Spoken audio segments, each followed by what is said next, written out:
Good morning, gamers! I've got some interesting stories for you today. On the list for today, PlayStation updates and nostalgia.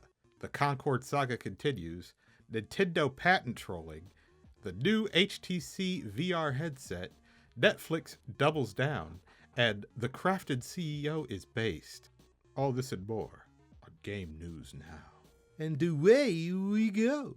Early last week, Sony began investigating reported issues in several games caused by their 24.06.10 update, which added the Welcome Hub and other features. After the update, several gamers began posting screenshots and videos in Final Fantasy XVI of large volumes of black squares engulfing the entire screen till nothing remains, also crashes loading save games or using fast travel. Numerous bugs were also reported in Death Stranding, No Man's Sky, and Star Wars Outlaws. Square Enix reported that it was working with Sony to investigate the issue. Sony seems to have found the problem and has now issued a new PS5 patch on September 20th in firmware version 24.06/10.01. In other Sony news, they have also released images of a new 30th Anniversary Limited Edition PS5 Digital Edition and Pro with DualSense controllers to match in the original gray PlayStation colorway, immediately washing away the bad taste in critics' mouth that had just a week prior criticized the insane price tag and are now gushing over the classic look. Continuing with Sony news, 2 weeks ago, Sony took the unprecedented step to remove all evidence of the biggest flop in its history. They removed it from stores, and in the only correct move, refunded any and all purchases of the game. This drove people with physical copies to eBay to sell the game as a rare item, and overcharging people for the chance to own a piece of flash-in-the-pan video game history. The game had released a beta with middling reviews weeks prior to its launch, with players' complaints about how middle-of-the-road the gameplay was and how uninspired the character designs were. Sony decided not to take that criticism seriously and released it anyway to the 25,000 gamers that bought and played it. This was such a monumental misstep for a company that puts out banger after banger single-player title only to fall victim to the trap of uninspired live service cash grabs. Naughty Dog had the foresight to cancel its own live service shooter after realizing they didn't have anything new to bring to the table. It's currently been revealed that Concord cost Sony $200 million just to get the game into its alpha state. After seeing how bad a state the game was shaping up to be, they decided to double down and invest another $200 million to get it up to a minimum viable product. They were later forced to scrap it, realizing that the millions of dollars per month to maintain the game with the terrible player numbers didn't justify the expense. Now, the current game director Ryan Ellis, a former creative director at Bungie on Destiny 2, has stepped down from his post and is moving into a support role at the company. Some think there might be a resurgence for the game down the line with a rework and re-releasing it as a free-to-play game instead of an upfront $40 PvP game. Others think it will remain an unrepaired and permanent stain on Sony's record with inevitable layoffs and possible shutdown of Firewalk Studios. Back in January, a shiny new Pokemon-esque game came out and gave players guns, base building, slavery, and cannibalism. Needless to say, this was a massive hit, gaining 25 million players in just 1 month. The Pokemon franchise had long since gone all muck and grimer for many gamers that had been complaining about the lack of novelty in games for several iterations. Many players in my age group had long since given up, and Palworld introduced a refreshing new take on the genre. Many pearl-clutching Pokemon purists cried out for Nintendo to sue Palworld creator Pocket Pair, accusing them of ripping character models from the Pokemon games and only altering them slightly before placing them in their own. Nintendo quickly obliged and announced that it would be conducting an investigation. That investigation is now over and are now issuing their legal assault on the company. Now you would think that they must have found evidence of Pocket Pair copying their 3D models. No. Unfortunately, they're suing over patent infringement. Currently, Pocket Pair says it has not been informed as to which patents it has been found in violation of.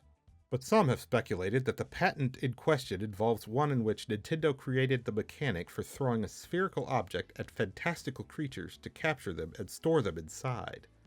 I mean, the idea of storing things in small objects has been around since Hammer Space and Capsule Corp.